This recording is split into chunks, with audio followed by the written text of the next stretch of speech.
đó là một con này châu mà thằng này là hốt thằng này mà lâu pi lâu là hốt đó là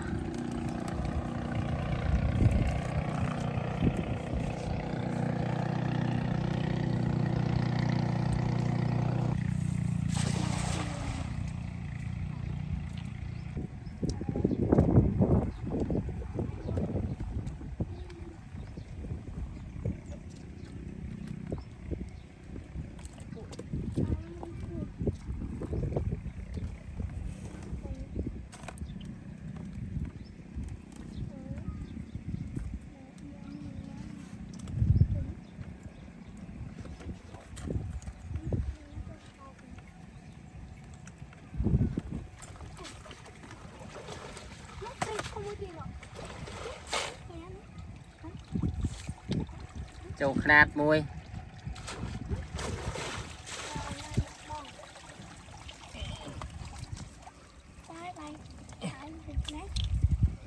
bằng khát môi thông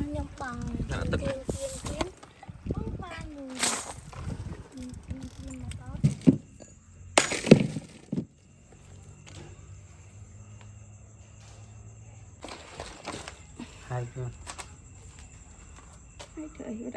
thật này thế chết thế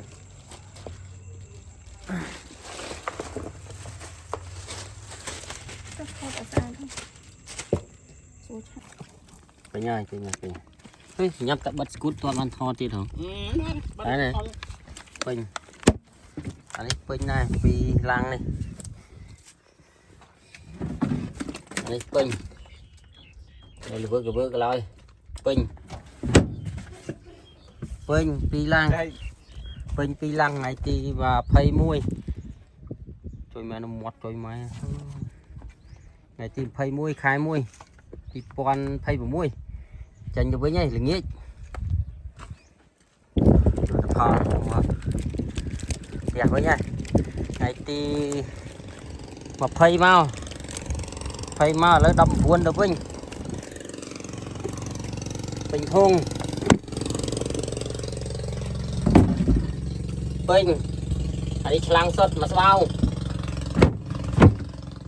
chẳng được với nha là nên viết đó rồi nơi hàng khổ mà lăng sao nào mới biết dành với nhau là to ngày chi mà phải muôi về là nghe phải muôi khai muôi thì con phải muôi được với nha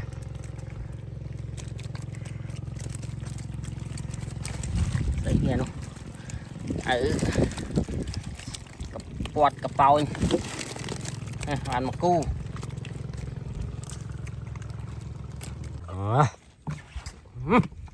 chết rồi đi nữa bao thông chôm dạo tao sầm nang cái mê nuôi mà anh cướp tất đấy em anh đi tôi đúng không anh đi à là bay lá buôn thông đại cái ra quê mà thằng anh nhắc ngon đó lấy thằng mây rồi đó là lấy thằng mây đã tu đó là mặt ăn mà mán đấy vậy mặt cà thao này này mưa một hai mặt cà thao với mặt bằng là một ăn máu đi lại bạc lan đặt từ vùng sau đặt đây mặt bằng là một này ta anh ấy mà thằng anh cái không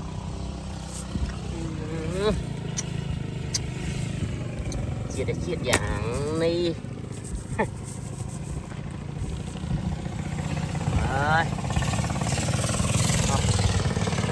ôi mình còn đặt buông đây ngày nắng thấy thở khoan đây màu tóc này chứ mà tóc ngày tìm phây muôi khai muôi con phây muôi đây cũng không năng ba cả lăng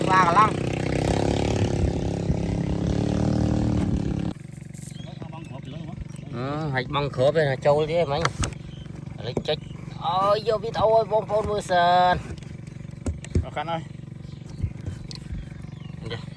Đá này. Đá. Ủa thân. Tập bán can ba cho đúng rồi.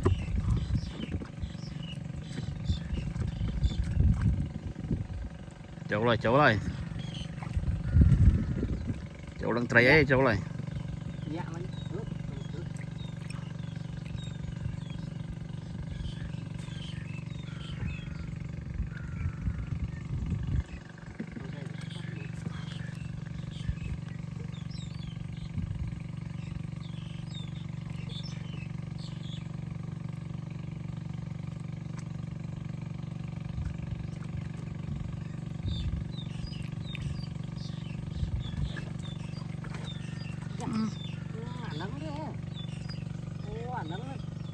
Đây kì.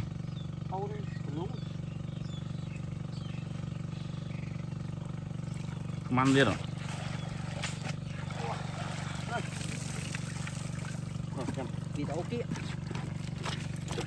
Nó bắn kháng liệt, kháng phi bay rồi này. Nè. Đi tăng hôm nay chiết nè đây. Em ơi này.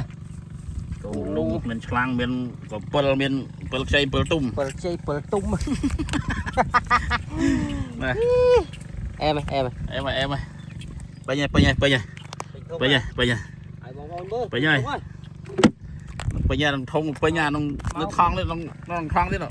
Nó thông quá cuốn đi. Mày kết đi, cái ta thông pin nha.